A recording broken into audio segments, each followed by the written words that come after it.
समय की बात है। कैलाश पर्वत के दिव्य क्षेत्र में शक्तिशाली देवी पार्वती और उनके पति महान भगवान शिव रहते थे।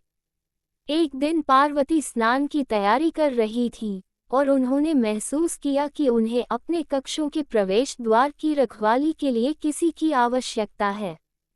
उनके मन में विचार आया कि क्यों न अपना स्वयं का आदर्श रक्षक बनाया जाए। अपनी दिव्य शक्तियों का उपयोग करते हुए पार्वती ने ध्यान से कुछ चंदन का लेप इकट्ठा किया जिसे वह अपने सौंदर्य अनुष्ठानों के लिए उपयोग करती थी। अत्यंत प्रेम और देखभाल के साथ उन्होंने लेप को एक छोटे लड़के के आकार में ढाला। जब वह अपनी रचना से संतुष्ट हो गई तो पार्वती ने लड़के में प्राण फूंक दिए और वह एक सुंदर, मजबूत और वफादार बच्चा था। उन्होंने उसका नाम गणेश रखा। गणेश मेरे पुत्र, पार्वती ने कहा कि जब तक मैं स्नान करूं, तुम प्रवेश द्वार पर पहरा देना। मेरी अनुमति के बिना कोई भी प्रवेश न करे। गणेश को अपनी माँ की सेवा करने पर गर्व था और वह अपने कर्तव्य को पूरा करने के लिए दरवाजे पर खड़ा हो गया। इस बीच भगवान शिव, जो पहाड़ों में ध्यान कर रहे थे, ने घर लौटने का फैसला किया। जैसे ही वह निकट पहुंचे तो उन्हें प्रवेश द्वार पर एक छोटे लड़के को अपना रास्ता रोकते हुए देखकर आश्चर्य हुआ। लड़के से दूर हटो, शिव ने आदेश दिया कि मुझे प्रवेश करना है। लेकिन गणेश को पता नहीं था कि यह उनके पिता थे। वे दृढ़ रहे। उन्होंने घोषणा की कि मेरी माँ की अनुमति के बिना कोई भी प्रवेश नहीं करेगा। शिव लड़कों को देखकर अचंभित रह गए। अवज्ञा, ये बालक उसे चुनौती देने का साहस कैसे कर सकता है।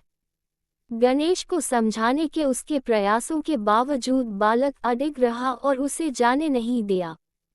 स्थिति बिगड़ती गई। अपने उग्र स्वभाव के लिए जाने जाने वाले शिव ने अपना धैर्य खो दिया। क्रोध में आकर उन्होंने अपना शक्तिशाली त्रिशूल उठाया और एक तेज और शक्तिशाली प्रहार से गणेश का सिर काट दिया। उस क्षण मानो स्वर्ग रुक गया।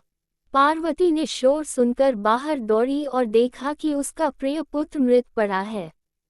वह हतप्रभ और शोक से अभिभूत हो गई।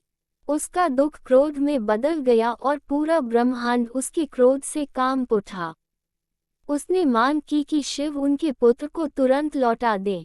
शिव को अब अपने किए पर गहरा पश्चाताप हो रहा था। उसने प्रायश्चित करने के लिए अपने वफादार गणों को तत्काल निर्देश देते हुए भेजा कि जो भी पहला जीवित प्राणी तुम्हारे सामने आए उसका सिर ढूंढो और मेरे पास लाओ।